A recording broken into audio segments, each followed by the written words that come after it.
There is a photograph of me that my daughter, Kristen, keeps on her refrigerator back in Minneapolis, Minnesota. It was taken about 8 months ago on a blistering afternoon in Ho Chi Minh City, Vietnam. In this photograph, I am smiling. It is a wide, uninhibited, genuine smile that reaches all the way up to my eyes and crinkles the corners. For most people, a smiling photograph is a mundane artifact of daily existence, a fleeting moment captured by a smartphone. But for me, that photograph represents a profound resurrection. Before that day, I had not smiled with an open mouth in 8 long, agonizing years. I had perfected the art of the closed lip grimace, the downward gaze, the hand instinctively rising to cover my mouth whenever a laugh threatened to escape. I had spent nearly a decade hiding a secret shame that I simply could not afford to fix in the United States of America. My name is Carl Swenson. I am 64 years old today, though I made the decision to change the entire trajectory of my life when I was 61. For 24 relentless years, I was a long-haul truck driver. If you have ever driven across the vast, lonely stretches of Interstate 80 or Interstate 90 in the dead of winter, gripping the steering wheel while the wind howls and the snow obscures the pavement, you have likely shared the road with me. My life was measured in miles in truck stop diners, in the hum of diesel engines, and in the sheer physical toll that sitting behind the wheel of an 18-wheeler extracts from a human body over a quarter of a century. The trucking industry does not gently retire its veterans. It grinds them down until there is nothing left but worn-out cartilage and chronic pain. By the time I hit my late 50s, my knees were completely wrecked from the constant clutching and the jarring vibrations of the cab. My lower back was a permanent knot of agony, a condition exacerbated by sleeping on cheap, lumpy mattresses in the sleeper berth while the engine idled beneath me. But the most devastating casualty of my grueling lifestyle was my dental health. You see, when you live on the road, your diet consists of whatever you can grab at a gas station or a fast food drive-thru at 3 a.m. Sugar-laden coffees to keep you awake, highly processed snacks, energy drinks that eat away at your enamel, coupled with the fact that I rarely had the time or the insurance coverage to visit a dentist regularly, my teeth slowly began to rot, fracture, and fall apart. It was a gradual deterioration, a slow-motion catastrophe that I ignored until the pain became a constant, throbbing companion that rivaled the ache in my spine. When I finally could not take the agony anymore, I went to a local dental clinic in Minneapolis. I sat in the pristine waiting room, filling out endless forms, hoping for a miracle or at least a manageable solution. The dentist took a series of x-rays, prodded my sensitive gums, and then brought me into his office to discuss the treatment plan. I will never forget the cold, clinical efficiency with which he handed me a piece of paper that held the power to destroy whatever small semblance of financial security I had managed to scrape together. The estimate was for $8,000. $8,000. That was for extractions, a few basic implants, and dentures. It was not for a Hollywood smile. It was simply to restore my ability to chew solid food without wincing in pain and to speak without whistling through the gaps in my teeth. Let me explain the mathematics of my survival at that point in my life. After 2 divorces which had thoroughly decimated my assets, and decades of working a job that paid by the mile rather than by the hour, my retirement income was a fragile terrifyingly small stream. I receive $1,090 a month from Social Security. I also receive a small pension from a trucking company I worked for during my early years, which adds $210 a month. That brings my total monthly income to $1,300. $1,300 a month to pay for rent, utilities, food, gas, and the endless medical copays that come with a body broken by labor. When that dentist handed me a bill for $8,000, he might as well have asked me to purchase a private island. It was an impossible sum, an astronomical figure that existed in a universe completely detached from my reality. I remember walking out of that clinic, climbing into my beat-up sedan, and just resting my forehead against the steering wheel. I felt a profound, crushing sense of defeat. In the greatest, wealthiest country on earth, I had worked myself to the bone for 24 years, and my reward was the realization that I could not even afford the basic human dignity of a functional set of teeth. I was condemned to a diet of soft foods and a life of hiding my face in shame. And for months, I lived in a state of quiet desperation. I chewed on one side of my mouth, winced when I drank cold water, and avoided social interactions whenever possible. I felt like a discarded piece of machinery, useful only until its parts wore out and it was too expensive to repair. And then one evening, while endlessly scrolling through the internet in my cramped apartment, searching for obscure home remedies for toothaches, I stumbled across a phenomenon I had never truly considered: medical tourism. Specifically, I found forums and articles discussing the booming dental industry in Southeast Asia. I read stories of Australians flying to Thailand and Americans flying to Costa Rica or Mexico, all seeking affordable care. But the destination that kept appearing with glowing reviews, boasting state-of-the-art clinics and highly trained specialists, was Vietnam. Ho Chi Minh City, to be exact, the city formerly known as Saigon. At first, the idea seemed utterly preposterous. Me, Carl Swenson, a guy who had spent his life navigating the highways of the American Midwest, flying halfway across the globe to a country I only knew from old war movies and history books.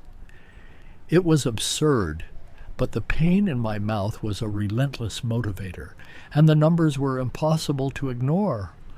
I began to research obsessively. I found clinics in Ho Chi Minh City with equipment that looked newer than what I had seen in Minneapolis, staffed by dentists who had trained in Europe and Australia, and the prices were a revelation. What would cost $8,000 in Minnesota was being quoted at a fraction of that amount in Vietnam. Around the same time, as if the universe were conspiring to push me out of my comfort zone, I read a book that profoundly shifted my perspective. The book is titled "You Were Never Meant to Stay."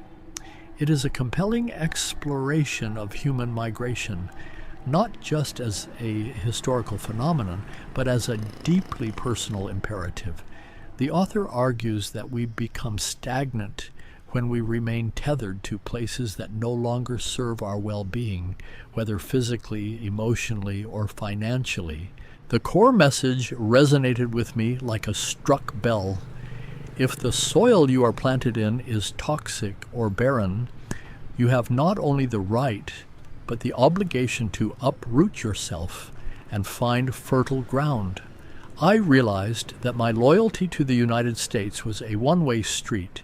I had given my youth and my health to its economy, but when I needed care, the system viewed me not as a citizen, but as a consumer who lacked sufficient funds. You were never meant to stay gave me the philosophical permission to look beyond the borders of the country that was slowly letting me deteriorate.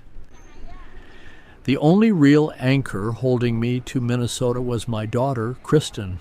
My son from my first marriage and I had drifted apart years ago, a casualty of my long absences on the road and a mutual inability to communicate.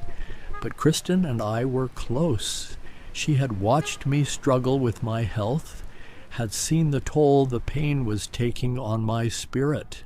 When I tentatively broached the idea of flying to Vietnam for dental work, I expected her to try to talk me out of it, to list the risks and the unknowns.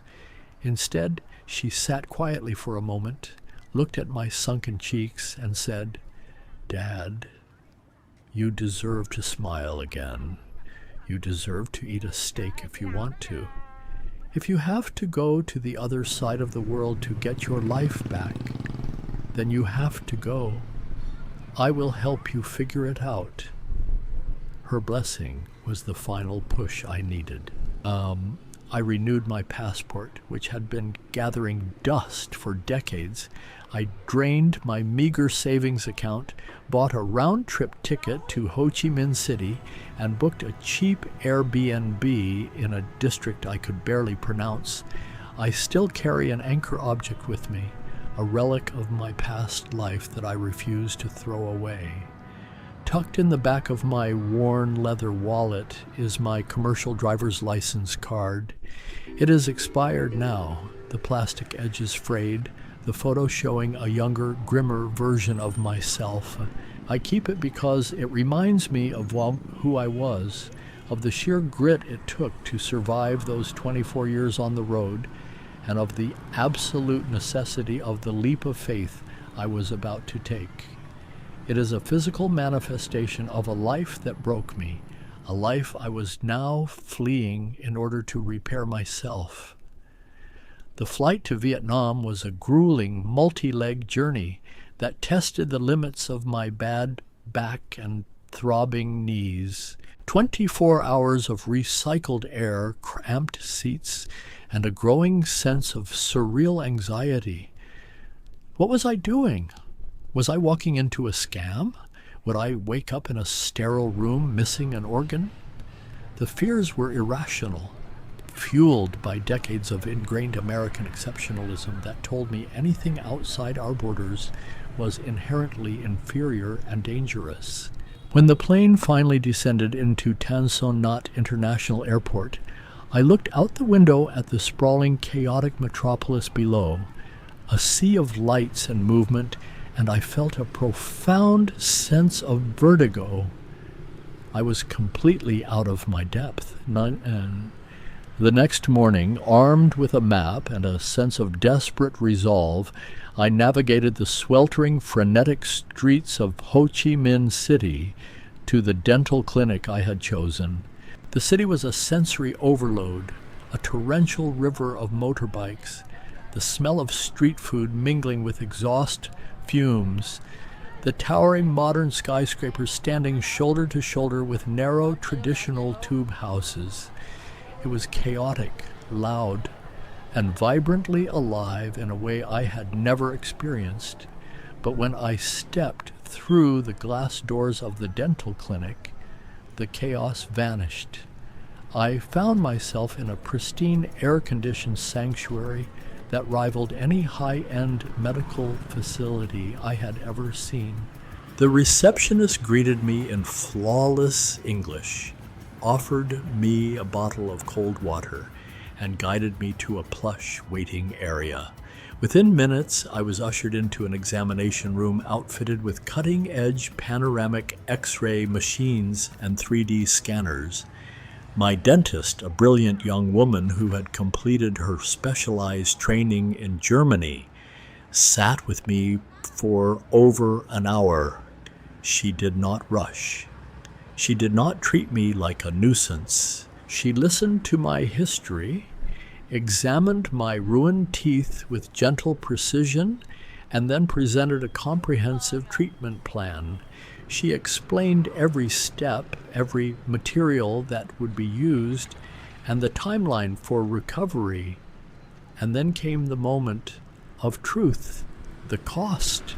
For the exact same procedures that the Minneapolis clinic had quoted at $8,000, the extractions, the bone grafting, the implants, and the high-quality crowns, the total cost in Ho Chi Minh City was $120. I stared at the itemized breakdown on the screen, sure that I was misunderstanding the exchange rate or that a zero had been omitted. But no, $120. The sheer absurdity of the discrepancy hit me like a physical blow. How was it possible that a procedure crucial to my health and dignity cost roughly the equivalent of a modest grocery run back home, while in America it cost a small fortune? The answer, I realized in that pristine clinic halfway around the world, is that in Vietnam they do not view healthcare solely as a profit-maximizing industry. They view it, at least in this context, as a service to be provided efficiently and affordably. The procedures took place over the next 2 weeks. The care I received was nothing short of exceptional. The pain management was meticulous. The facility was immaculately sterile, and the follow-up care was exhaustive. When the final crowns were placed, the dentist handed me a small handheld mirror. I hesitated, my hand trembling slightly, a lifetime of conditioned shame rising in my throat. I slowly raised the mirror and looked at my reflection. For the first time in nearly a decade, I saw a complete, unbroken row of white, healthy teeth. I saw a man who looked younger, healthier, and unburdened. The tears came unbidden, hot and fast, blurring my vision. I smiled, a wide, true smile, and the reflection smiled back. That was the moment Kristen's photograph was taken, snapped by the dental assistant who insisted on capturing the transformation. It was a resurrection, paid for not with a lifetime of debt, but with $120 and the courage to leave my broken world behind. And during those 2 weeks of recovery, wandering the vibrant, humid streets of Ho Chi Minh City, a profound realization began to take root in my mind. The dental work was merely the entry point, the catalyst for a much larger awakening. As I navigated the city, I began to see the possibilities of a life unburdened by the crushing cost of simply existing in the United States. In America, on an income of $1,300 a month, I was forced into a state of perpetual anxiety, constantly calculating which bills to delay, which meals to skip, and which physical ailments to ignore, because I could not afford the copay. I was merely surviving, waiting for the next financial disaster to push me over the edge into ruin. But here, in this bustling, chaotic, incredibly dynamic city, my meager pension transformed into a solid middle-class income. I started doing the math, sitting at low plastic tables on the sidewalk, drinking strong iced coffee, sweetened with condensed milk for a fraction of $1. I realized that the core premise of "you were never meant to stay" was unfolding before my eyes. The American dream, the promise that a lifetime of hard labor would be rewarded with a secure and dignified retirement, was a hollow fiction for millions of people like me. The reality was a system that monetized our pain and abandoned us when our financial utility was exhausted. Healthcare is not a luxury commodity. It is a fundamental human right. It is the basic foundation upon which a dignified life is built. When a society treats a rotting tooth or a failing knee as an opportunity for extortion rather than a condition requiring healing, that society has lost its moral compass, Vietnam, a developing nation that America once waged a devastating war against, had treated me with more compassion, more efficiency, and more financial fairness than my own country ever had. And so, sitting on the balcony of my cheap rental, listening to the cacophony of motorbike horns and the calls of street vendors, I made the decision. I was not going back. I was going to stay. I canceled my return flight. I called Kristen on a video chat, my new smile gleaming, and told her that her father had finally found a place where he could afford to live, not just exist. She cried, but they were tears of relief. She saw the change in my posture, the lightness in my voice, the absence of the constant, grinding anxiety that had defined my demeanor for years. Del and I settled in District 7, a neighborhood in Ho Chi Minh City that is popular with expats and features wider, tree-lined streets, large parks, and an intriguing blend of modern convenience and traditional Vietnamese culture. The contrast between my life in Minneapolis and my life here is staggering. In Minnesota, I lived in a dreary, poorly insulated apartment, dreading the winter heating bills and isolating myself because entertainment was too expensive. In District 7, the city is an extension of my living room. I walk the bustling streets, breathing in the scent of lemongrass and grilled pork, feeling the warm, tropical air soothe my battered joints. Let me break down the absolute reality of my finances, because the numbers are the most powerful argument against the system I left behind. I rent a modern, fully furnished, one-bedroom apartment in a secure building with a swimming pool and a small gymnasium. The rent is $450 a month. My utilities, electricity, water, high-speed internet, and a cell phone plan with unlimited data total about $60 a month. I eat almost all of my meals out, primarily enjoying the incredibly fresh, flavorful local cuisine from street vendors and small neighborhood restaurants. A massive steaming bowl of pho, rich with bone broth and tender beef, costs me roughly $2. A plate of broken rice with grilled pork chop and a fried egg is about the same. My total monthly food budget, eating luxuriously and never worrying about the grocery bill, is around $250. But the most critical factor, the element that truly anchors my security, is the cost of health care.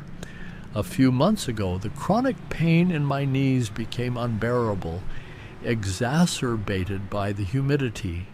I went to an international hospital in the city center, expecting a bureaucratic nightmare. Instead, I saw a British-trained orthopedic specialist the very same day. I had an MRI, a consultation, and received a series of localized injections that provided immense relief. The total out-of-pocket cost for the entire experience without any insurance involved was $180. In America, the MRI alone would have cost thousands, even with Medicare, requiring pre-authorizations and weeks of waiting. Here, healthcare is accessible, immediate, and priced at a level that does not threaten my survival. Out of my $1,300 a month income, my core living expenses barely reach $800. For the first time in decades, I have disposable income. I have savings. I have peace of mind. And life here is not a flawless paradise, of course. Uprooting yourself in your 60s and moving to a developing nation in Southeast Asia comes with profound challenges. The language barrier is formidable.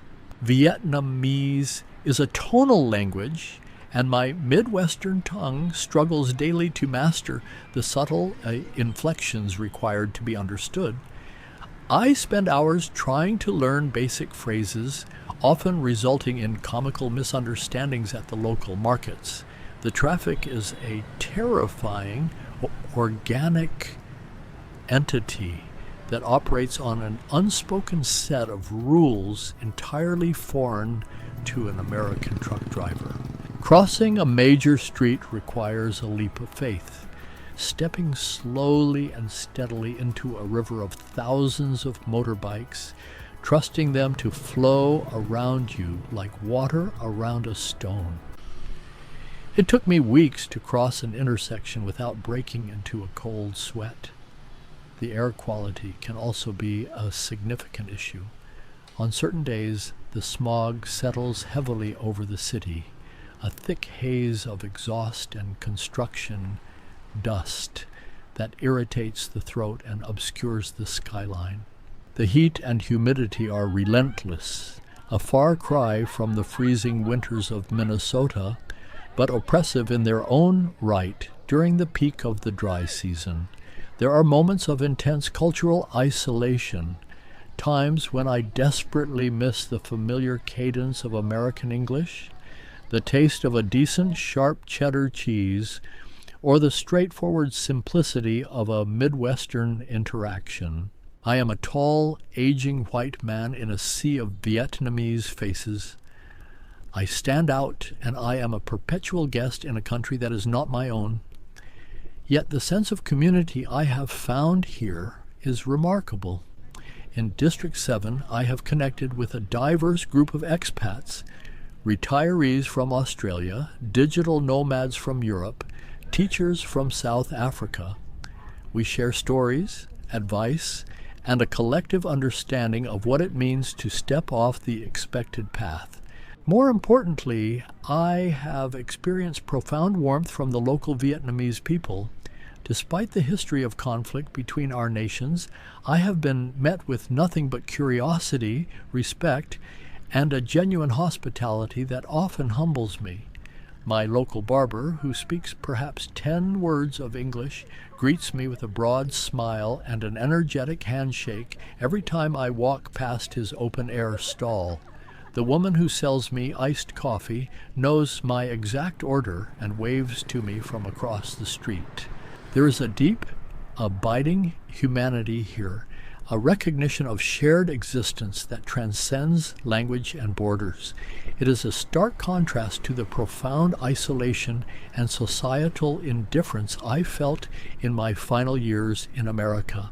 And until last month, Kristen flew out to visit me.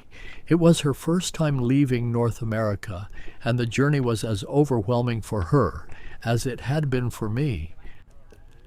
When I met her at the airport, standing amid the chaotic throng of families greeting their loved ones, she dropped her bags and ran to hug me. She pulled back, looked at my face, and started to cry. She told me I looked 10 years younger. She saw the tan on my skin, the ease in my movements, and most importantly, the smile that I no longer tried to hide. We spent 2 weeks exploring the city, eating incredible food, visiting ancient pagodas, and simply enjoying each other's company without the heavy cloud of my failing health and financial despair hanging over us. As we sat by the Saigon River on her last night, watching the brightly lit cruise boats glide past, she held my hand and said, "You were right, Dad. You were never meant to stay there."